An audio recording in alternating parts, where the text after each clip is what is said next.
Now, a key story of this election campaign here in Germany has, of course, been the rise of the far right, with large numbers of voters turning to the Alternative for Germany party, the AfD.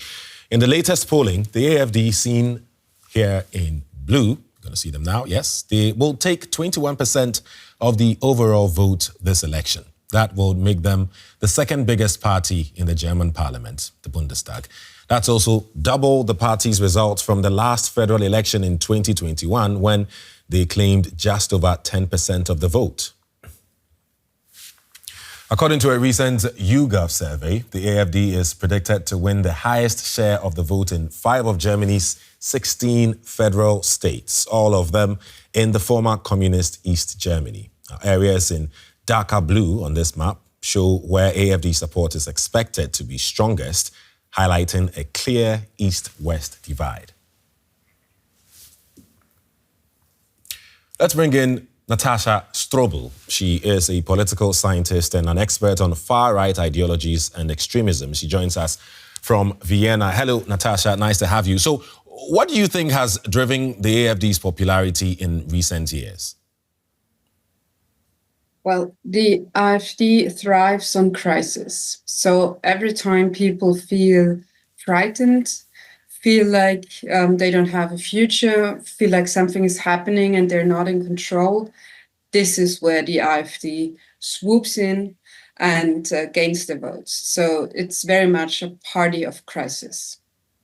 Okay, strong words from you there. I mean, in public, the AfD seems to want to downplay its far-right image, right? But German courts have labeled parts of the party far-right extremist.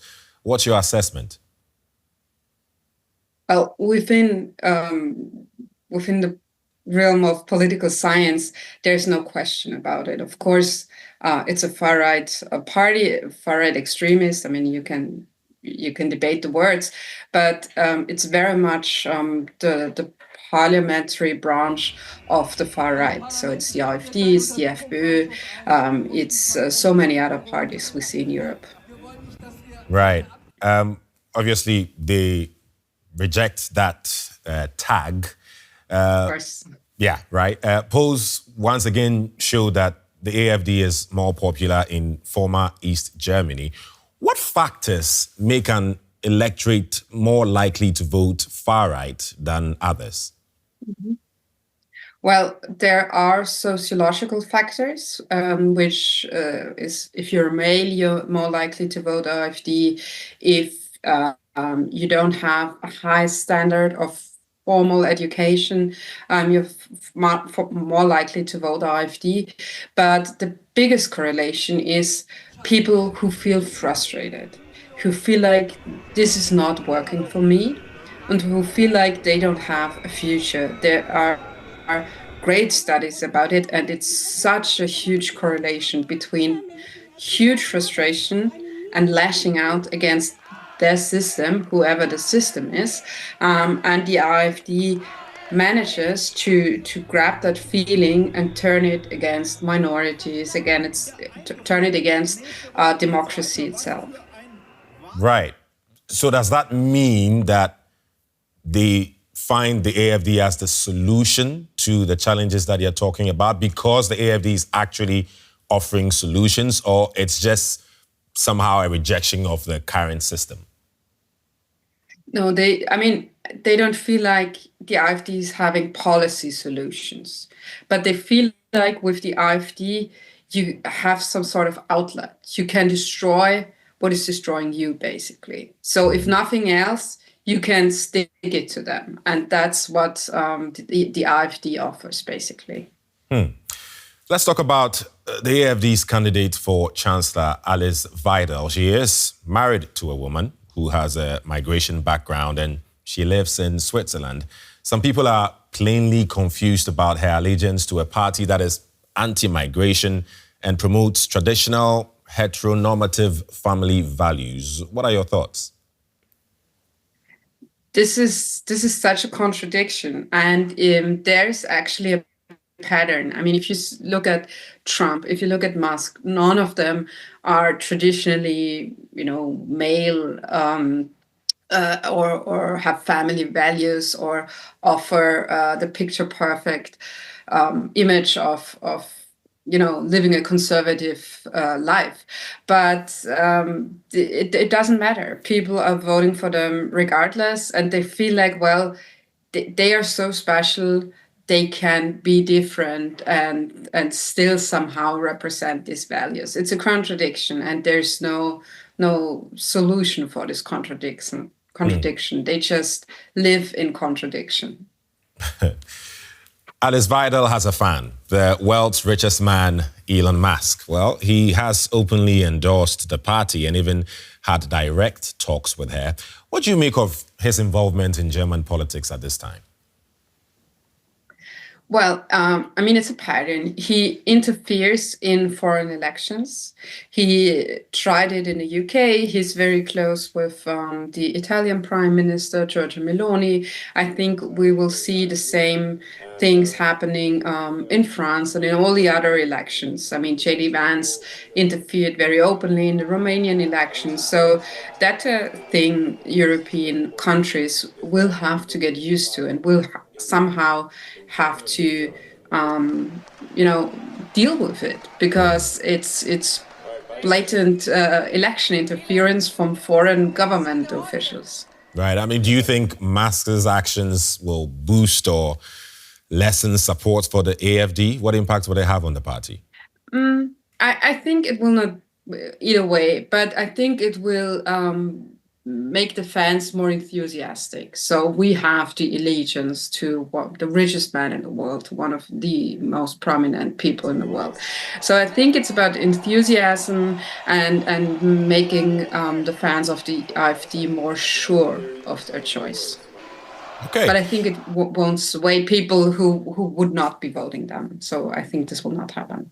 Okay. Now, in the run-up to the election, the other major parties ruled out forming a coalition with the AfD, including the CDU party, who is expected to lead Germany's next government.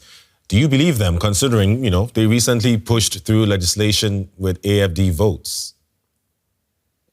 Well, I'm from Austria, so I'm very hesitant believing Christian Democrats when they're ruling out actually forming coalitions with the far right.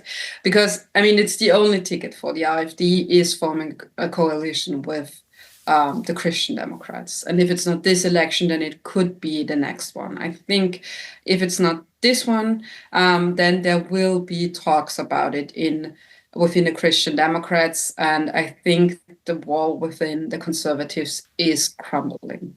That is a picture many people do not want to think about, right?